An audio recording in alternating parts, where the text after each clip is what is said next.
செந்தூரில் உள்ள பத்து மூடா பிபிஆர் அடுக்குமாடி குடியிருப்பின் 6வது மாடியில் இருந்து விழுந்து 12 வயது சிறுமி உயிரிழந்தார். தகவல் அறிந்ததும் ஒற்றுமைத்துறை துணை அமைச்சர் சரஸ்வதி கந்தசாமி, பத்து நாடாளுமன்ற உறுப்பினர் பிரபாகரன் ஆகியோர் சம்பவ இடத்திற்கு விரைந்தனர். பிற்பகல் 2:24 மணியளவில் செந்தூல் காவல் நிலையத்தில் பெறப்பட்ட அவசர அழைப்பை அடுத்து சம்பவ இடத்திற்கு விரைந்ததாக செந்தூல் மாவட்ட காவல்துறை தலைவர் அமார் சுகர்னோ ஜகாரி தெரிவித்தார். உயிரிழந்த 12 வயது சிறுமி 6வது மாடியில் உள்ள தனது வீட்டின் முன் விளையாடிக் கொண்டிருந்த போது தவறி விழுந்ததாக நம்பப்படுவதாகவும், சம்பந்தப்பட்ட அடுக்குமாடி குடியிருப்பு பகுதியில் எந்த ஒரு சிசிடிவியும் இல்லை என்றும் சுகர்னோ ஜகாரி தெரிவித்தார். ஆயர்குனிங் சட்டமன்ற இடைத்தேர்தலில் 70 விழுக்காட்டுக்கும் மேற்பட்ட வாக்குகள் பதிவாகும் என்று தேர்தல் ஆணையம் கணித்துள்ளது. ஏப்ரல் 26ஆம் தேதி நடைபெறவிருக்கும் ஆயர்குனிங் சட்டமன்ற தொகுதியில் மொத்தம் 31,897 வாக்காளர்கள் உள்ள நிலையில், இடைத்தேர்தலில் வாக்கு செலுத்துபவர்களின் எண்ணிக்கையை மேம்படுத்த பல்வேறு செயல் திட்டங்களை செயல்படுத்தி வருவதாகவும், வாக்கு எண்ணிக்கையின் விழுக்காடு 70 விழுக்காட்டுக்கும் மேலாக இருக்கும் என்றும் தேர்தல் ஆணையம் நம்பிக்கை தெரிவித்துள்ளது. கடந்த 2022ஆம் ஆண்டு பொது தேர்தலில் 74.85 விழுக்காடு, அதாவது மொத்த வாக்காளர்களில் 23,906 வாக்காளர்கள் வாக்கு செலுத்தியிருக்கும் நிலையில், தற்போது அந்த எண்ணிக்கையை தக்க வைக்கவிருப்பதாகவும் தேர்தல் ஆணையம் தெரிவித்துள்ளது. ஆயர்குனிங்கிலிருந்து வெளியேறி புறநகரில் வசிப்பவர்கள் தங்கள் வாக்குகளை செலுத்துவதற்கு ஏப்ரல் 26ஆம் தேதி ஆயர்குனிங் வரும்படி தேர்தல் ஆணையம் அழைப்பு விடுத்துள்ளது. வடக்கு தெற்கு நெடுஞ்சாலையில் கட்டுப்பாட்டை இழந்த லாரி மற்ற 2 லாரிகளை மோதி விபத்துக்குள்ளானதில் ஒருவர் உயிரிழந்ததுடன் மேலும் 2 படுகாயம் அடைந்ததாக ஜொகூர் மாநில மீட்புத்துறை உதவி இயக்குனர் அஸ்மிசா ஜைனி தெரிவித்தார். இன்று அதிகாலை 4:55 மணிக்கு இந்த விபத்து குறித்து அவசர அழைப்பை பெற்றதும் கூலாய் மீட்புத்துறையில் இருந்து 12 அதிகாரிகளுடன் சம்பவ இடத்திற்கு விரைந்ததாக அவர் கூறினார். விபத்தில் 3 லாரிகளும் ஒரு மோட்டார் சைக்கிளும் சிக்கி இருந்ததாகவும், விபத்தில் லாரி ஓட்டுநர் ஒருவர் உயிரிழந்ததாகவும் தெரிவிக்கப்பட்டுள்ளது. 29 வயது மற்றொரு லாரி ஓட்டுநர் படுகாயம் அடைந்த நிலையில், மேலும் ஒரு லாரி ஓட்டுநர் சிராய்ப்பு காயங்களுக்கு உள்ளானதாக அஸ்மிசா ஜைனி தெரிவித்தார். விபத்திற்கான காரணத்தை காவல்துறையினர் விசாரித்து வருவதாக தெரிவிக்கப்பட்டுள்ளது. பாலர் பள்ளியில் கொள்ளையடிக்க முயன்ற கொள்ளையர்கள் 3 ஆசிரியை ஒருவரை கடுமையாக தாக்கி கொள்ளையடிக்க முயன்றதாகவும், கொள்ளையில் ஈடுபட்ட ஆடவர்களை காவல்துறையினர் தேடி வருவதாகவும் சபாபெர்னா மாவட்ட காவல்துறை தலைவர் யூசப் அமாட் தெரிவித்தார். இன்று காலை 9:30 மணிக்கு சபாபெர்னாமில் உள்ள பாசிர் பஞ்சாங் பாலர் பள்ளியில் இச்சம்பவம் நிகழ்ந்திருப்பதாகவும், இது தொடர்பான காணொளியை சமூக வலைதளங்களில் பரப்ப வேண்டாம் என்றும் அவர் கேட்டுக் கொண்டுள்ளார். பரோடுவா பெசா வாகனத்தில் வந்த 3 ஆண்களும் ஆசிரியை ஒருவரை சரமாரியாக தாக்கி அவரிடம் இருந்த தங்கச் சங்கிலிகளையும் கைபேசிகளையும் கொள்ளையடித்துள்ளதாக முதற்கட்ட விசாரணையில் தெரிய வந்துள்ளது என்று அவர் கூறினார். தாக்குதலுக்குள்ளான ஆசிரியை தற்போது மருத்துவமனையில் சிகிச்சை பெற்று வரும் நிலையில், கொள்ளையில் ஈடுபட்டவர்களை காவல்துறையினர் தேடி வருவதாகவும், சந்தேகத்திற்குரிய வாகனத்தை பொதுமக்கள் கண்டிருந்தால் காவல் நிலையத்தில் தகவல் தெரிவிக்கும்படியும் அவர் கேட்டுக் கொண்டார். கட்டுப்பாட்டை இழந்த வாகனம் 15 மீட்டர் ஆழமுள்ள பள்ளத்தாக்கில் கவிழ்ந்து விபத்துக்குள்ளானதில் வாகனம் ஓட்டி உடல் நசுங்கி உயிரிழந்ததாக சரவா மாநில மீட்புத்துறை தெரிவித்துள்ளது.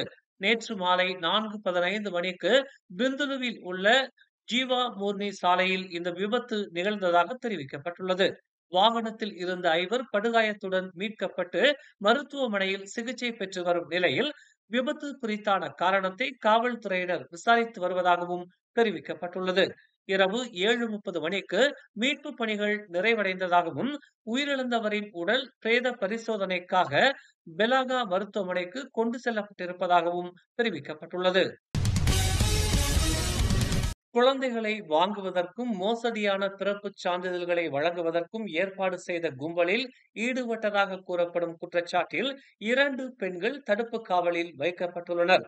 மலேசிய லஞ்ச ஊழல் தடுப்பு ஆணையமான MACC இன்று காலை ஷா அலாமில் மஜிஸ்ட்ரேட் நீதிமன்றத்தில் விண்ணப்பத்தை சமர்ப்பித்ததை அடுத்து இருவருக்கும் எதிராக ஏப்ரல் 26ஆம் தேதி வரை 5 நாள் காவலில் வைக்க நீதிபதி ரெட்ஸா அசார் ரசாலி உத்தரவு பிறப்பித்தார்.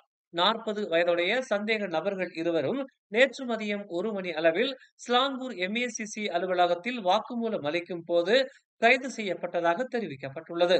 கடந்த மாதம் பிறப்பு பதிவு தொடர்பான லஞ்சத்தில் ஈடுபட்டதாக சந்தேகிக்கப்படும் 16 பேர் கைது செய்யப்பட்டது குறிப்பிடத்தக்கது. தத்தெடுக்கப்பட்ட குழந்தைகளை கொண்ட பெற்றோருக்கு அல்லது மலேசிய குடியுரிமை இல்லாத குழந்தைகளுக்கு பிறப்பு சான்றிதழ்களை 50,000 வெள்ளி வரைக்கும் விற்றதாக முன்னர் தெரிவிக்கப்பட்டது. ஜொகூர் துறைமுகத்திற்கு அருகே இறால் பிடிக்க சென்றபோது கடலில் தவறி விழுந்த 49 வயது நபரின் உடல் கண்டுபிடிக்கப்பட்டுள்ளது. பாசிர் கூடாங் தீயணைப்பு நிலைய தலைவர் சர்ஹான் அக்மல் முகமது அந்த நபர் காணாமல் போனதாக கூறப்படும் இடத்திலிருந்து சுமார் 100 மீட்டர் தொலைவில் உடல் கண்டுபிடிக்கப்பட்டதாக கூறினார். இன்று பிற்பகல் 1:45 மணியளவில் அவர் கடைசியாக காணப்பட்ட இடத்திலிருந்து வெகு தொலைவில் உடல் மிதப்பதை தேடுதல் மற்றும் மீட்புக் குழுவினர் கண்டனர் என்று அவர் கூறினார். பின்னர் உடல் மேலதிக நடவடிக்கைகளுக்காக காவல்துறையிடம் ஒப்படைக்கப்பட்டுள்ளது. சம்பவம் நிகழ்ந்த திங்கட்கிழமை காலை 11:45 மணியளவில் பாதிக்கப்பட்டவர் தனது மூத்த சகோதரருடன் இறால் பிடிக்க சென்றதாக சர்ஹான் அக்மால் கூறினார். கடந்த ஜனவரி 6ஆம் தேதி பட்டாலிங் ஜெயா பிரிவு 19 காணாமல் போன ஒருவரை கண்டுபிடிக்க முடியவில்லை என்று போலீசார் தெரிவித்துள்ளனர். பட்டாலிங் ஜெயா காவல்துறை தலைவர் உதவி ஆணையர் சாருல் நிசாம் ஜஃபார் ஜனவரி 7ஆம் தேதி நள்ளிரவு 12:31 மணி அளவில் SS பாலமுருகன் எனும் 57 வயது நபர் காணாமல் போனது குறித்து போலீசாருக்கு தகவல் தெரிவிக்கப்பட்டதாக கூறினார். கடந்த ஜனவரி 6ஆம் தேதி இரவு 9:20 மணிக்கு கடைசியாக பாலமுருகன் காணப்பட்டதாக அவர் தெரிவித்தார். அந்த நபர் இன்னும் கண்டுபிடிக்கப்படவில்லை என்றும் வழக்கு குறித்த தகவல் உள்ள பொதுமக்கள் விசாரணைக்கு உதவ முன் வருமாறும் கேட்டுக் கொள்ளப்படுகிறார்கள். சி பார்க் காவல் நிலையத்தை 03877422222 என்ற எண்ணில் தொடர்பு கொள்ளவும் அல்லது பட்டாலிங் ஜெயா மாவட்ட காவல் தலைமையக செயல்பாட்டு அறையை 03796622222 என்ற எண்ணில் தொடர்பு கொள்ளலாம் என்றும் அவர் இன்று கூறினார். சீன சுற்றுப்பயணிகளுக்கான விசா தாராளமயமாக்கல் திட்டம் மேலும் 5 ஆண்டுகளுக்கு நீட்டிக்கப்பட்டுள்ளது. ஏனெனில் இந்த முயற்சி நாட்டின் பொருளாதாரத்தில் உடனடி நேர்மறையான தாக்கத்தை காட்டியுள்ளது என்று உள்துறை அமைச்சர் டதஸ்ரீ சைஃபுடின் நசத்தியோன் இஸ்மாயில் தெரிவித்துள்ளார். சீன அதிபர் ஜி ஜின்பிங்கின் அண்மைய மலேசிய பயணத்தின் போது கையெழுத்திடப்பட்ட புரிந்துணர்வு ஒப்பந்தங்கள் மற்றும் பல்வேறு துறைகளின் ஒத்துழைப்பை உள்ளடக்கிய ஆவணங்களின் ஒரு பகுதியாக PLV எனப்படும் இந்த விசா நீட்டிக்கும் முடிவு இருப்பதாக அவர் கூறினார். அவற்றில் பொது விவகாரங்கள் மற்றும் சாதாரண பாஸ்போர்ட் வைத்திருப்பவர்களுக்கான கூட்டு விசா விலக்கு ஒப்பந்தம் இருந்தது என்று குறிப்பிட்ட அவர் இதில் தாமும் சீனாவின் வெளியுறவுத்துறை அமைச்சர் வாங் ஈயும் கையெழுத்திட்டதாக கூறினார். அதே காலகட்டத்தில் சீனாவும் மலேசிய குடிமக்களுக்கு இந்த விசா நீட்டிப்பை வழங்கும் என்று அவர் தெரிவித்தார். எனவே அடுத்த 5 ஆண்டுகளுக்கு தாங்கள் அதை நீட்டிப்போம் என்றும் அதன் பிறகு அதை மேலும் 5 ஆண்டுகளுக்கு புதுப்பிக்க ஒரு வழி இருக்கும் என்றும் அவர் கூறினார். மேலும் அந்த விசா சீன நாட்டினர் சுற்றுப்பயணிகளாக 90 நாட்கள் வரை நம் நாட்டில் தங்குவதற்கு அனுமதிக்கும் என்றும் அவர் தெரிவித்தார். சீனாவிலிருந்து சுற்றுலா பயணிகள் வருகை அதிகரித்து வருவதால் இந்த ஏற்பாடு ஏற்கனவே நேர்மறையான முடிவுகளை காட்டி உள்ளது என்று சைஃபுடின் நசத்தியோன் கூறினார். சுற்றுலா கலை மற்றும் கலாச்சார அமைச்சின் தரவுகளின்படி சீன சுற்றுலா பயணிகள் மலேசியாவில் தங்கியிருக்கும் போது சராசரியாக 7,000 வெள்ளி செலவிடுகிறார்கள் என்றும் அவர் சுட்டிக்காட்டினார். மேலும் செய்திகளை தெரிந்து கொள்ள தமிழ் மலர் நாளிதழை பாருங்கள். எங்களோடு இணைந்திருக்க மலர் டிவியை பதிவு செய்து கொள்ளுங்கள். உறவுகள் மகிழ்ந்திட விருப்பம் மற்றும் பகிர்வு சேவையை சொடுக்கிடுங்கள்.